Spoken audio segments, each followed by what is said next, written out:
Welcome to the Tech Meme Ride Home for Tuesday, January 28th, 2025. I'm Brian McCullough. Today, more fallout from the DeepSeek realignment of everybody's thinking about AI. Could this be a signal that the large model business model is over and value is going to be in the application layer? Pebble lives, Spotify says it pays out tons, but does it really? And the network of AI local news newsletters. Here's what you missed today in the world of tech. Well, it's day 2 of the DeepSeek era, and as tends to happen with these things, there's a bit of a snapback. First up, folks are like, we welcome our new AI paradigm.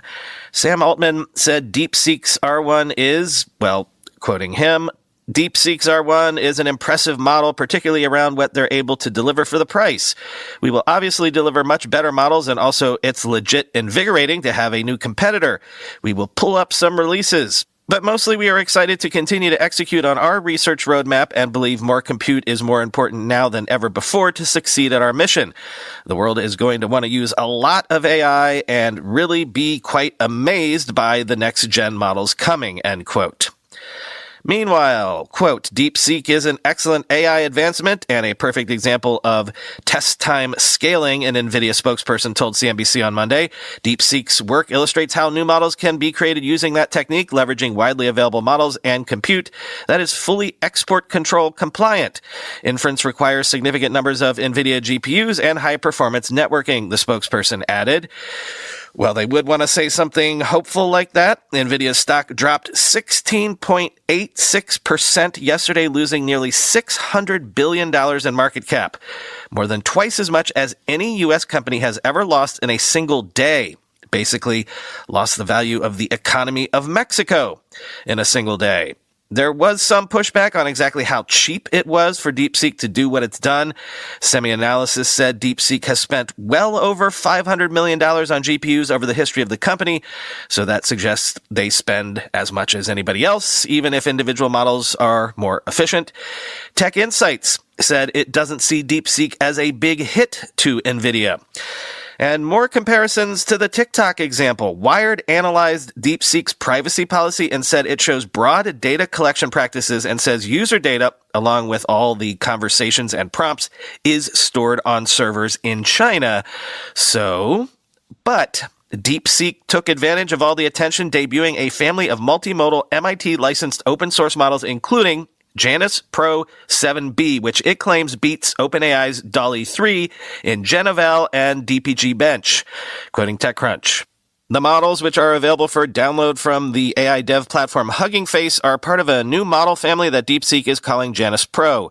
They range in size from 1 billion to 7 billion parameters. Parameters roughly correspond to a model's problem-solving skills, and models with more parameters generally perform better than those with fewer parameters.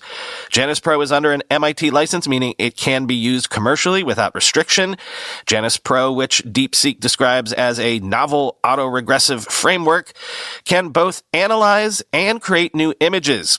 According to the company, on 2 AI evaluation benchmarks, GenEval and DPG Bench, the largest Janus Pro model, Janus Pro 7B, beats DALL-E 3, as well as models such as PixArt Alpha, Emu 3 Gen, and Stability AI's Stable Diffusion XL. Granted, some of those models are on the older side, and most Janus Pro models can only analyze small images with a resolution of up to 384 by 384. But Janus Pro's performance is impressive considering the model's compact sizes, end quote. And finally, I want to read the entirety of this tweet from Aaron Levy, CEO of Box, because I think it makes an interesting case that DeepSeek's breakthroughs are a great win for app developers, with more value accruing back into the app layer as the cost of intelligence drops rapidly. Quote, there's been an open question for a couple of years now, especially from public market investors, around whether more value goes into the AI models or into the application layer of AI over time. The specifics of the pie graph don't matter as much as the core direction of the space. Imagine 2 different scenarios. One in which AI was extremely proprietary and very expensive, and another where AI is almost completely free and relatively open. You could easily game out 2 different outcomes in these worlds. In the world of very expensive and proprietary AI, the providers of AI could and likely should choose to keep all the economics for themselves, basically crowding out opportunity for developers and the ecosystem.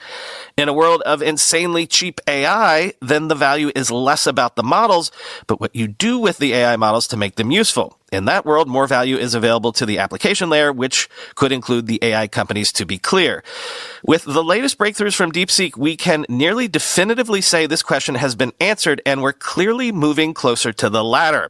We've already seen incremental steps toward this direction with the continuous cost and quality improvements from labs in the past couple of years, but DeepSeek shifts our understanding of this even further. In a world where the cost of intelligence will continue to drop rapidly, more value will accrue back to the app layer. Products that combine AI, customer workflows, and likely some degree of unique data will generate substantial value from these models going forward. Now, everyone wants to live in a binary world of winners and losers, but I don't think it's that simple here. The leading AI labs will incorporate the relevant lessons from DeepSeek into their models and will get cheaper and more intelligent AI. As a result of that, the cost of intelligence will continue to drop, and we will find even more ways to use the technology as it becomes affordable for even more use cases.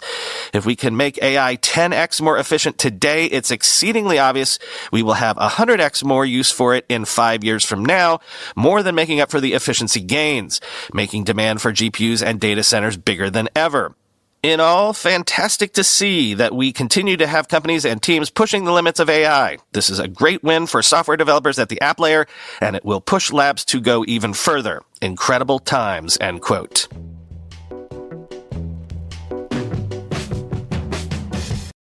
Pebble lives. Google has open source Pebble OS, paving the way for more smartwatch hardware. In fact, Pebble founder Eric Mijikovsky apparently aims to develop a new smartwatch.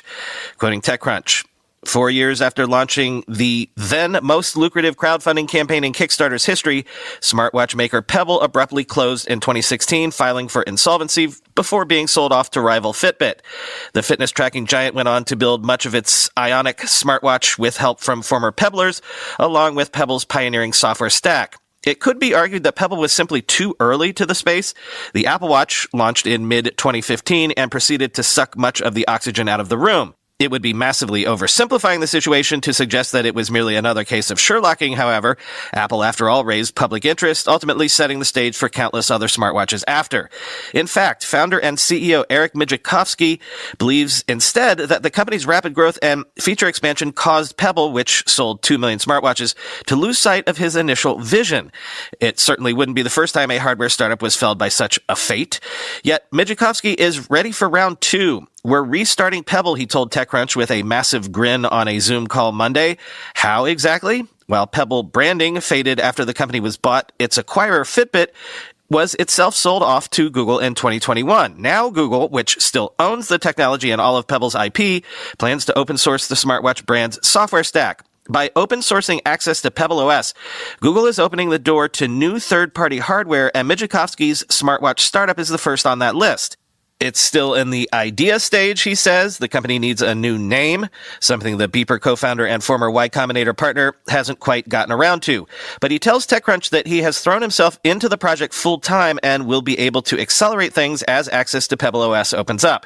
He is currently its only employee, but there are plans to bring on another around March. The startup's goals are fittingly humble. Mijikovsky says he simply wants to make the watch he wants, given that the Pebble he wears to this day is now a decade old. I've tried everything else, he says. I have very high standards. Those are, according to a new blog post on Mijikovsky's personal site, always on e-paper screen. It's reflective rather than emissive, sunlight readable, glanceable, not distracting to others like a bright wrist. Long battery life, one less thing to charge. It's annoying to need extra cables when traveling. Simple and beautiful user experience around a core set of features I use regularly: telling time, notifications, music control, alarms, weather, calendar, sleep, step tracking. Buttons to play, pause, skip music on my phone without looking at the screen. Hackable. Apparently you can't even write your own watch faces for Apple Watch. That's wild. There were more than 16,000 watch faces on the Pebble App Store. In spite of his time at YC, Mijikovsky has no plan to raise VC funds, nor does he plan to return to the Kickstarter model that gave rise to Pebble. He is currently self-funding the project and says he plans to build it modestly based on consumer interest, end quote.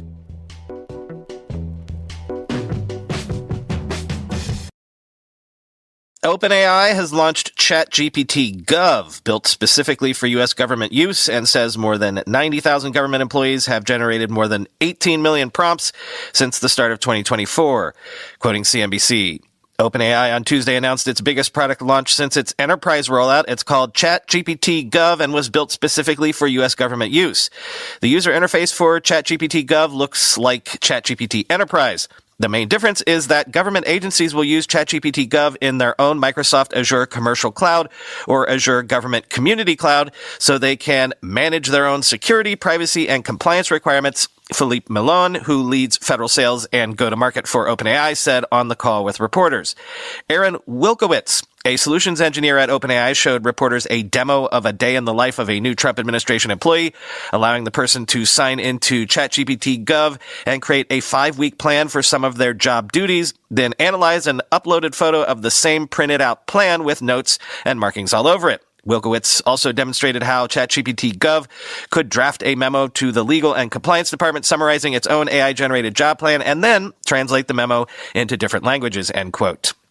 OpenAI's ChatGPT Enterprise, which powers ChatGPT Gov, is currently navigating the FedRAMP certification process, a crucial step before it can handle sensitive government data. While OpenAI described it as an extended journey without committing to specific deadlines, OpenAI's vision appears to be taking shape quickly. Milon revealed that ChatGPT Gov could be in agencies' hands for testing within a month, targeting sectors where data sensitivity is paramount: defense, law enforcement, and healthcare. The presence of OpenAI executives at the inauguration apparently allowed for meaningful connections with incoming administration officials. OpenAI CPO Kevin Weil emphasized how their objectives align perfectly with the broader national strategy. He said, quote, "The focus is on ensuring that the U.S. wins in AI and that our interests are very aligned," end quote.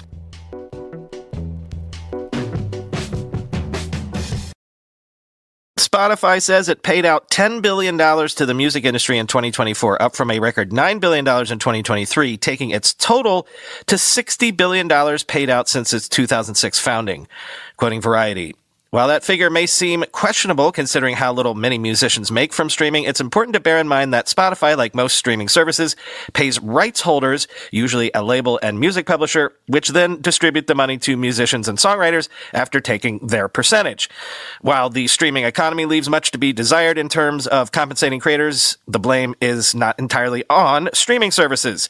In 2023, the company said it pays out nearly 70% of every dollar it generates from music back to the industry, generating its music revenue from two sources: subscription fees from its premium platform paying subscribers and fees from advertisings on music on its free tier. Those rights holders include record labels, publishers, independent distributors, performance rights organizations, and collecting societies," end quote. And quoting The Verge, in November, Spotify reported it was on track to achieve its first full year of profitability and had €4 billion, about $4.1 billion in total revenue for the preceding 3 months, a 19% increase from the same quarter a year earlier. Next week, it will report earnings for the entirety of 2024. Spotify reportedly has the lowest artist payout rates compared to rival services like Apple Music, YouTube Music, and Amazon Music, and the platform's streaming royalties and recommendation algorithms have been widely criticized by artists and policymakers over the years. Many claim that payouts are too small and that the focus on promoting big artists makes it hard for new musicians to be discovered on the platform, end quote.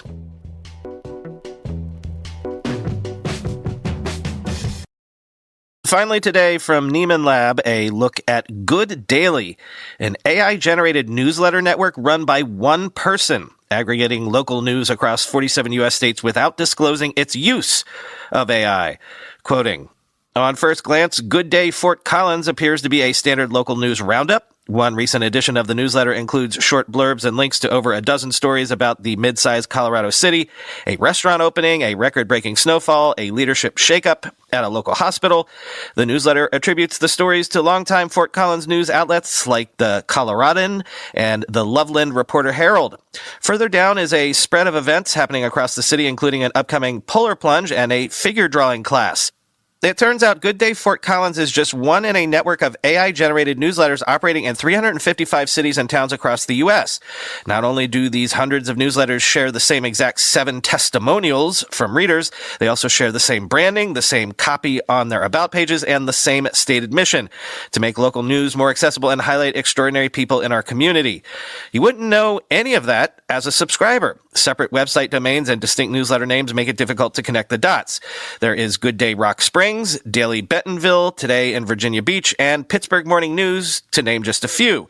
Nothing in the newsletter copy discloses that they are part of a national network or that the article curation and summary blurbs are generated using large language models. The newsletters do all name the same founder and editor, Matthew Henderson. Beyond an editor contact email, there is no information in the newsletters about Henderson, his operating location, or the company behind the newsletters. The email used for website domain registrations is tied to a blank website. Only after making a $5 reader donation to Good Day Fort Collins was I able to trace the charge and the website ownership to Good Day Inc. The company doesn't have an online presence, but is incorporated in both Delaware and New York. Considering how little Henderson shares about himself or his company in his newsletters, I was surprised that he was a real person and that he responded to my email. Henderson is a serial internet startup founder and software engineer whose past companies include the on-demand blog writing service Scribble and the journalist email database Press Hunt. Good Day is currently a one-man operation, Henderson says, though AI use is not disclosed to Good Daily subscribers. In an interview, Henderson didn't shy away from the fact that each newsletter is produced using near-full automation. Our goal is to use automation and technology everywhere we possibly can without sacrificing product quality for our readers, he told me in an email, explaining that he built the back-end technology that outputs the hundreds of newsletter editions every day.